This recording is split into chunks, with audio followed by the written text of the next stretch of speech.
Assalamualaikum warahmatullahi wabarakatuh. Perkenalkan, nama saya Siti Nur Halimah dengan NIM 2323130139, Fakultas Ekonomi dan Bisnis Islam, Prodi Ekonomi Syariah, kelas 2E.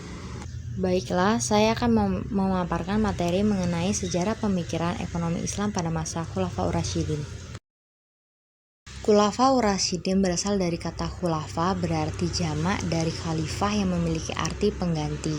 Sedangkan kata ar-rasyidin yaitu mendapat petunjuk. Jadi Khulafaur Rasyidin adalah para pengganti yang mendapatkan petunjuk.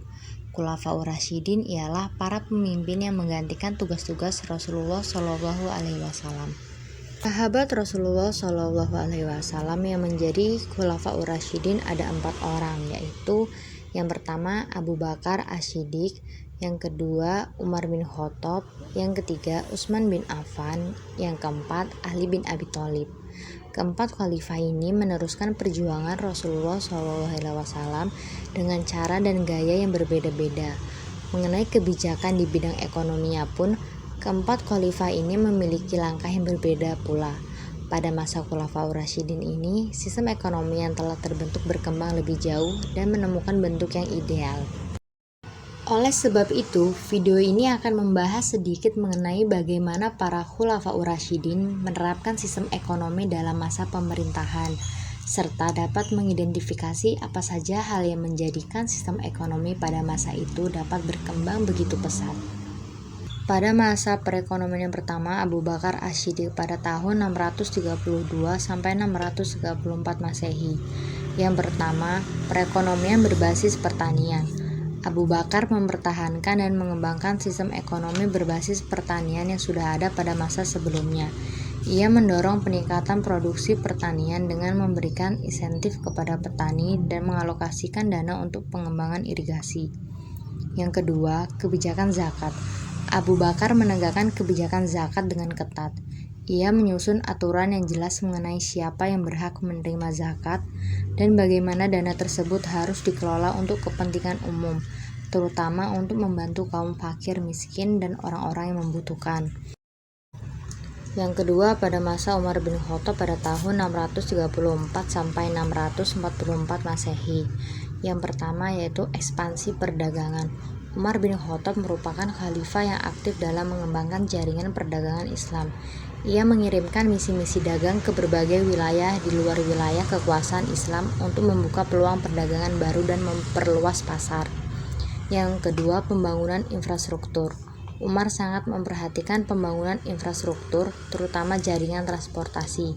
Ia membangun jalan-jalan utama yang menghubungkan antara kota-kota dan wilayah-wilayah penting dalam kekhalifahan. Yang ketiga, pengaturan pasar. Umar memperkenalkan pengaturan pasar untuk mencegah praktik-praktik penipuan dan eksploitasi dalam perdagangan.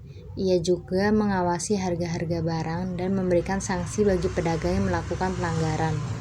Yang ketiga, pada masa Utsman bin Affan pada tahun 644 sampai 656 Masehi. Yang pertama, pengembangan perdagangan maritim. Utsman bin Affan mengembangkan perdagangan maritim Islam dengan memperkuat armada laut dan membuka rute-rute perdagangan baru ke Asia, Afrika, dan Eropa. Hal ini membantu meningkatkan volume perdagangan dan memperluas jangkauan pasar. Yang kedua, pembangunan kota. Utsman memperluas pembangunan kota-kota sebagai pusat perdagangan dan ekonomi. Ia mendirikan pelabuhan-pelabuhan baru dan pasar-pasar modern untuk memfasilitasi perdagangan antar wilayah. Yang ketiga, inovasi keuangan. Utsman memperkenalkan inovasi keuangan seperti penggunaan surat berharga dan instrumen keuangan lainnya untuk memfasilitasi transaksi perdagangan dan investasi antar pedagang dan pengusaha.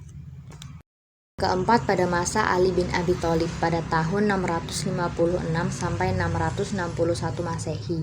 Yang pertama, pemulihan ekonomi. Ali bin Abi Thalib berfokus pada pemulihan ekonomi setelah periode konflik internal yang terjadi selama masa kekhalifahan sebelumnya. Ia mengambil langkah-langkah untuk mengembalikan stabilitas ekonomi dan memperkuat daya beli masyarakat. Yang kedua, pengembangan sistem perpajakan. Ali meningkatkan pengawasan dan administrasi pajak untuk memastikan keadilan dalam pemungutan pajak dan penggunaan dana pajak.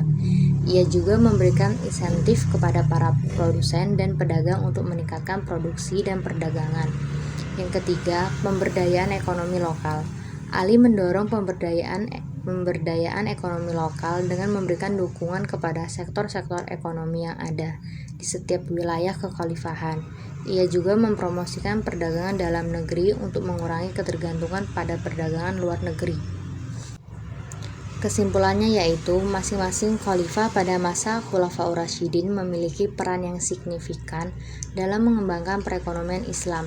Mereka mengambil langkah-langkah konkret untuk memperluas perdagangan, membangun infrastruktur, mengatur pasar, dan mengembangkan sistem keuangan yang inovatif untuk memperkuat ekonomi umat Islam.